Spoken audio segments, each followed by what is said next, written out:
year is 1994, and Nintendo was working on a new game, Special T Golf. A golf-inspired game where you can use special abilities to help you get to the hole. After a bit of development, however, they really weren't happy with the product that was being made. Not only were they becoming more and more sure that this game would not sell the amount of copies they wanted, but Nintendo didn't have a whole ton of experience making golf games, especially on the Super Nintendo. You know who did have a successful golf series though? HAL Laboratories. Nintendo decided to take the concept of Special T Golf and give it to HAL Laboratories, who decided that this would make the perfect Kirby spin-off. That is how Kirby's Dream Course was born. Kirby's last spin-off was an absolute mess. Let's see how the Game Grumps' favorite Kirby game stacks up.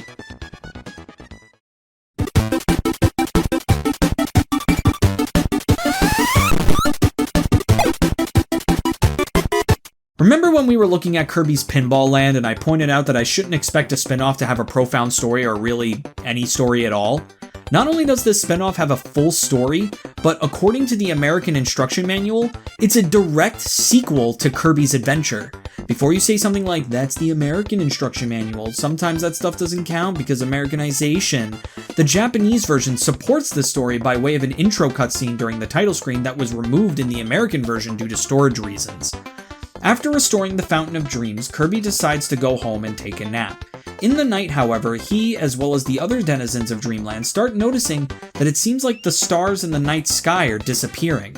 The denizens of Dreamland figure that the issue would resolve itself, so they slept on it. When they realize that not only are the stars not coming back, but they are completely non-existent in the sky, the denizens of Dreamland get really, really depressed.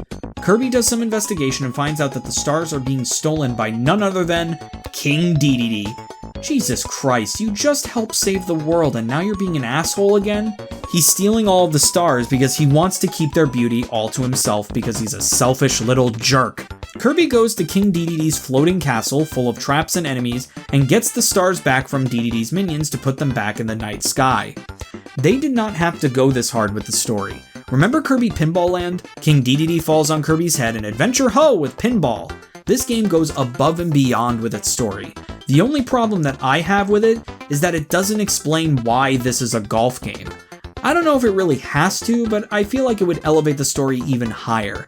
For all of these reasons, the story of Kirby's Dream Course gets an A.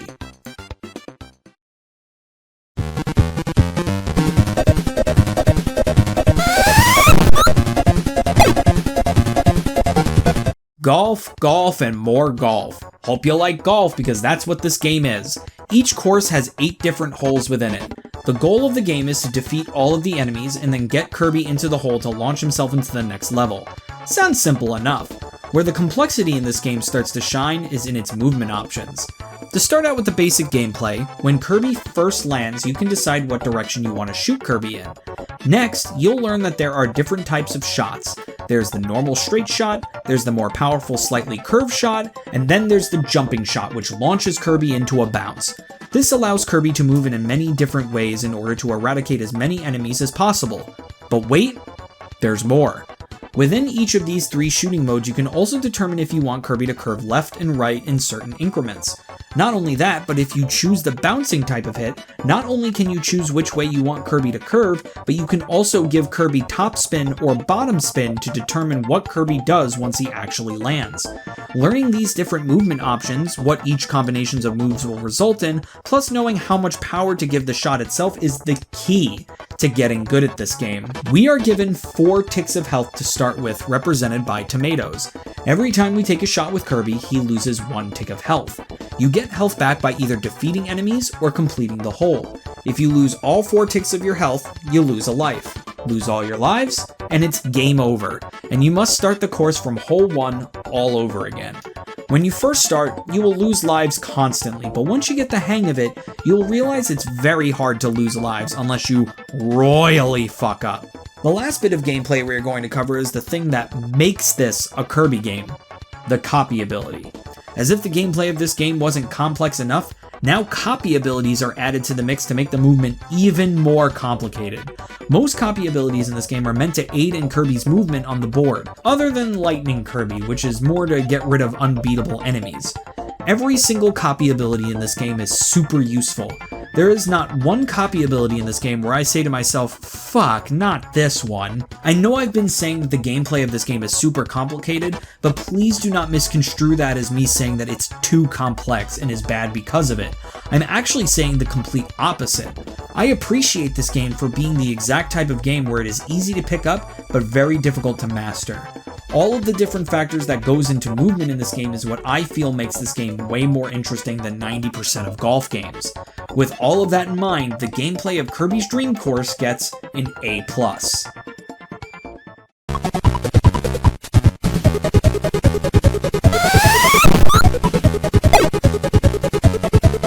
This game took a huge risk. Unlike other Kirby games, this game decided that the best way to go about a golf game is that the game needed to be in an isometric perspective.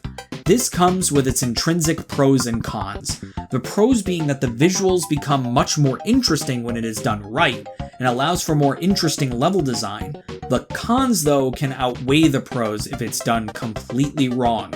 If you remember games like Sonic 3D Blast or Marble Madness or even Q*bert, sometimes an isometric style can lead to a lot of issues.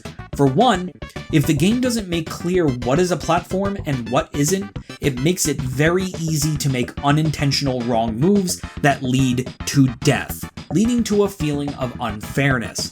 That's not your fault. It looked like something you could safely stand on and it let you down.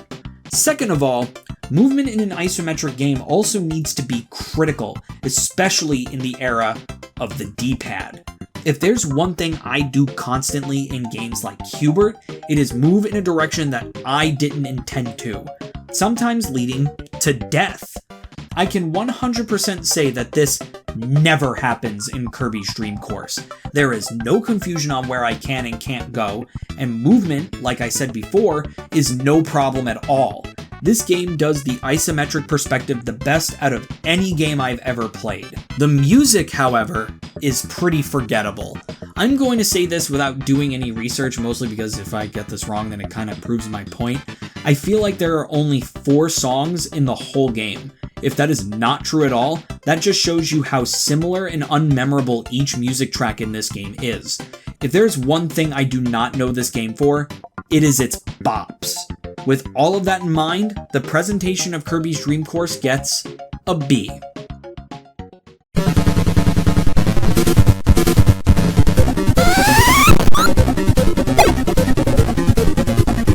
I want to start this section off by saying that Kirby's Dream Course so far has been really, really fun. This is a pretty solid golf game that is very simple to get into and takes a bit to master. That's what makes it fun. Does there need to be so much of it, though? Jesus Christ! This game is Kirby's Dream Land and Kirby's Adventure combined. Don't believe me?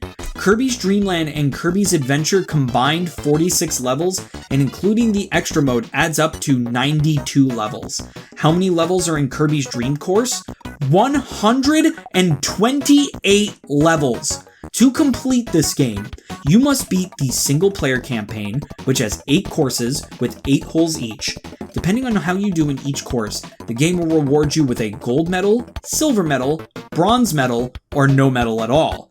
You could treat this as a par, but to gold medal every course, you need as much as 18 and as little as 14 hits maximum. This is crazy difficult to do. After you complete the game, you unlock Extra Mode, where you have to do it all again, except the levels are remixed this time. Get through all 8 extra courses and, once again, get the gold medals, and you've completed the game. What do you get for completing the game? Getting all bronze medals in all 8 courses in the normal game, you unlock the extra courses in the multiplayer mode. Earning all silver medals in all 8 courses of the normal game unlocks the extra courses for the single-player campaign. Getting all 8 gold medals in all 8 courses of the normal game, you unlock all of the courses from the normal game to play one at a time in the map select mode. Earning all silver medals in all 8 courses of the extra mode unlocks the dance select mode, where you can watch all of the dances in the game. Finally, earning all of the gold medals in all 8 courses of the extra mode unlocks the courses playable in the map select and the sound test. Whew! That's a lot of unlockables. So with all of that in mind, would I recommend you complete this game? Absolutely not. I'm sorry, there is just too much of this game for me to recommend completing it unless you really love golf. This game took me so long to complete, and I got bored so many times during my time with it. This game works better as a game to play a little bit at a time, not to sit through 128 levels of.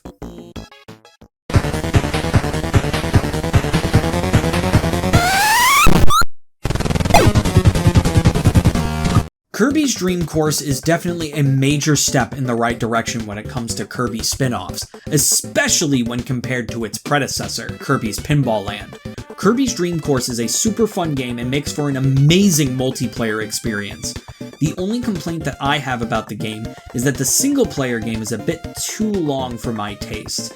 But honestly, I feel like no one goes into this game telling themselves, I'm gonna beat the campaign of Kirby's Dream Course. They are more likely to see this as a fun multiplayer game to play with friends. With that in mind, Kirby's Dream Course gets an overall grade of an A. Thank you everyone so much for watching this video, and I hope you guys enjoy the new format of the retrospectives. If you like what you see, be sure to subscribe and hit that bell. All the social media are in the description below, so check them out as well. We also got merch in the description. Next week, we'll be talking about the next Kirby game in the lineup, Kirby's Avalanche. But if you're too impatient to wait a week, you can become a channel member and watch it right now. I'm Bottles, and I bid you, my well-esteemed guests, adieu.